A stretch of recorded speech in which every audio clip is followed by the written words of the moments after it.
À tous. Le 27 juin 2019, on apprenait qu'en Italie, un immense réseau pédocriminel violait des enfants arrachés à leur famille, grâce à des lavages de cerveau par électrochoc. Des notables sont interpellés dans le nord de l'île d'Italie, 18 personnes exactement, dont un maire et des médecins soupçonnés d'avoir procédé à des manipulations psychologiques sur des enfants pour les soustraire à leurs parents et les vendre à des familles d'accueil. Comme dans l'affaire Outreau d'ailleurs, où tous finalement, seront acquittés. L'affaire d'Angers, pour ne parler que d'elle, 66 adultes, 45 enfants, de 6 mois à 12 ans. 517 années de prison prononcées, 3 acquittés, 2 ans et demi d'enquête. Combien de questions restent en suspens? L'enquête va durer 2 ans et demi, mettra à jour un incroyable réseau pédophile, l'existence de soirées organisées chez les propres parents de cette petite fille et dans des jardins de la banlieue d'Angers. Des enfants ont même parlé de personnes cagoulées, costumées, qui venaient les violer, comme à Outreau, exactement. Quelle coïncidence, n'est-ce pas? La plupart des enfants étaient suivis par le biais d'une assistance éducative. Quelques protagonistes arrêtés, condamnés, quid de ceux qui tirent les ficelles et des costumés et masqués. Les réseaux pédocriminels sont des organisations mafieuses qui tirent des profits extrêmement lucratifs par la vente, l'exploitation d'enfants à des fins de viol, de torture et voire de meurtre, liés ou non à des rituels sataniques.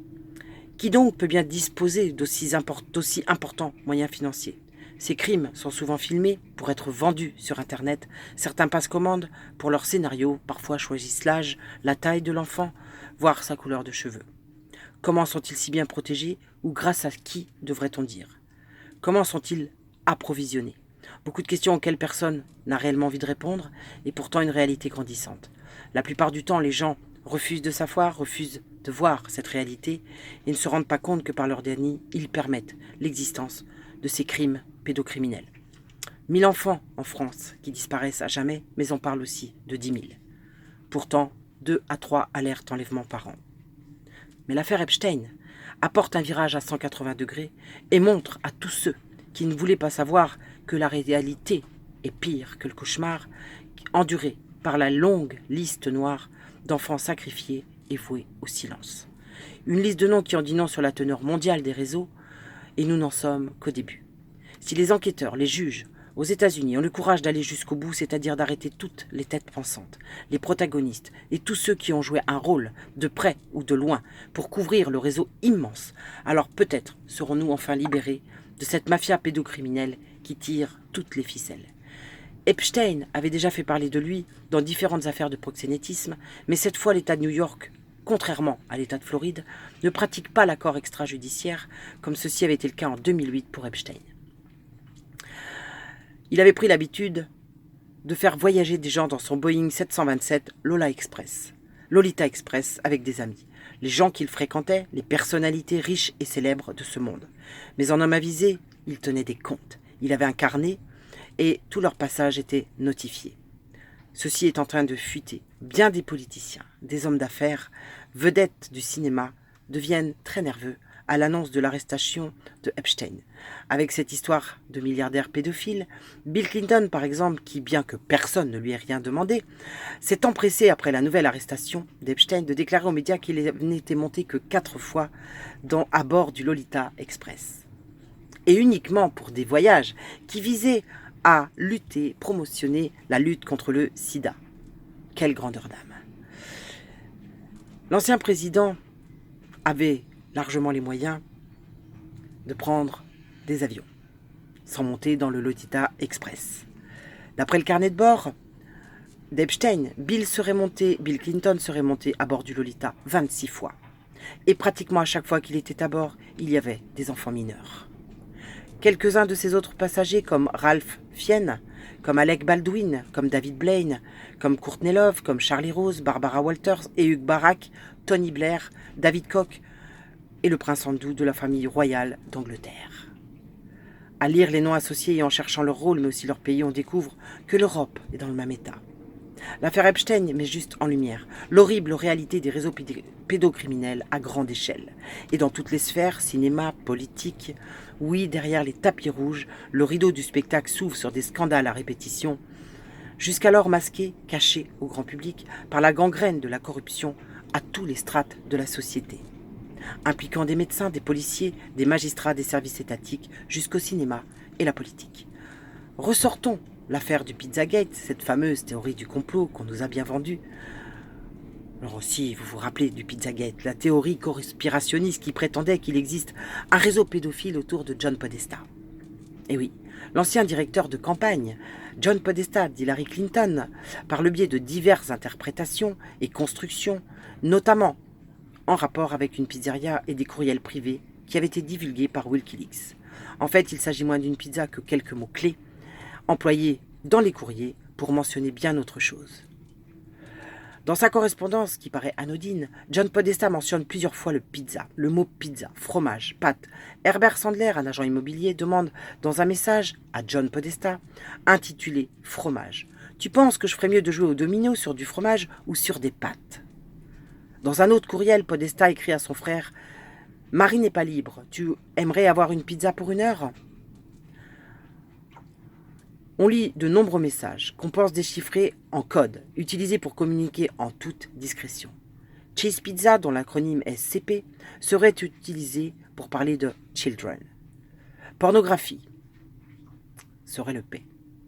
Pizza désignerait une fille, domino pour une domination, cheese signifierait petite fille, hot dog pour un garçon, pasta pour un petit garçon, glace veut dire gigolo et sauce pour orgie. Le mot pizza est en effet employé comme mot de code pour désigner des notions en relation avec la pédophilie. En 2010, l'Urban Dictionary indiquait pour cheese pizza le sens de child pornographie. Entendez enfant pornographie. En octobre 2017, un homme a été arrêté aux États-Unis comme suspect d'activité pornographique et pédophile parce qu'il avait placé une annonce intitulée Woman Moms That Are Into Cheese Pizza et que selon l'US Attorney's Office, cheese pizza est un mot de code pour pornographie infantile. Qui commande des pizzas pour 1 heure, puisque Marie n'est pas libre? Qui joue au domino sur du fromage ou sur des pâtes? Dans leur sens usuel, ces phrases, évidemment, n'ont absolument aucun sens. Mais nous sommes d'accord que certains esprits indépendants du grand public se sont vus suffisamment bourrer le crâne pour qu'on n'en parle jamais. C'était de l'humour. Le Pizzagate est juste, soi-disant, la théorie du complot.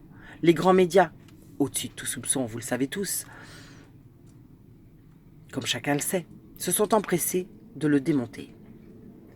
Maintenant, entre les 25 vols de Bill Clinton à bord du Lolita Express, les étranges mails de John Podesta, les protections en lieu dont a visiblement bénéficié Jeffrey Epstein en 2008, il paraît difficile de penser que le volet judiciaire de l'affaire a été traité en totale indépendance. Et il va de soi que rien de tout cela ne serait jamais ressorti sous la présidence d'Hillary Clinton. Mais l'impensable s'est produit, Trump a été élu. La protection que s'accordaient les uns les autres semble largement se fissurer. La vérité paraît désormais prendre l'ascenseur sur des années de mœurs dépravées et criminelles, des années de souffrance, de crimes pour des milliers d'enfants, enfin révélés au grand public. Le cauchemar des tortures d'enfants innocents, d'actes sexuels forcés, de crimes qui sont cachés et protégés depuis des années. Certains noms sortent, des célébrités qui ont supposé être bien sous tout rapport et qui ont été conviés sur l'effroyable l'île Epstein, mais sans doute une simple coïncidence, me direz-vous. Comme ceux de Jeffrey Epstein, Oprah Winfrey, Stephen Colbert, Bill Clinton, Jimmy Kimmel, Barack Obama. Ce sont des listes qui courent. Steven Spielberg, Beyoncé, Quentin Tarantino, Tom Hanks, Kevin Spacey, Demi Moore, Jim Carrey, Meryl Streep, Ben Affleck, Brian Affleck, Will Ferrell, Alec Baldwin, Madonna, Chris Tucker, Will Smith, Bill Murray, Woody Allen. La liste n'est pas exhaustive, mais juste une parcelle d'informations. Vous êtes choqués? Votre choc est très loin de tous ces terribles crimes qu'ont vécu et vivent encore des enfants partout dans le monde, et donc c'est un devoir de partager. Maintenant, peut-être comprendrez-vous pourquoi ils veulent tant les droits sexuels dans vos écoles. Peut-être comprendrez-vous pourquoi ils veulent tant instaurer les genres qu'ils inventent de toutes pièces. Comprendrez-vous aussi peut-être pourquoi on vous parle du consentement et du non-consentement. Parce qu'à terme, on dira à vos enfants qu'ils ont eu des cours et que donc ils savaient ce qu'était la sexualité. De fait, ils deviendraient consentants. la décriminalisation du viol sur enfants, les non-condamnations des pédophiles en masse dans nos journaux? Ou est-ce qu'il faut encore un dessin pour comprendre que nous sommes, peut-être, à l'aube de la légalisation de la pédophilie, qui elle aussi veut se revendiquer désormais comme un genre? Seulement l'affaire Epstein est sortie, rien n'arrêtera le déferlement de révélations en cours. Justice for Children. À qui le tour? En France, en Allemagne, en Belgique, en Europe. À qui le tour?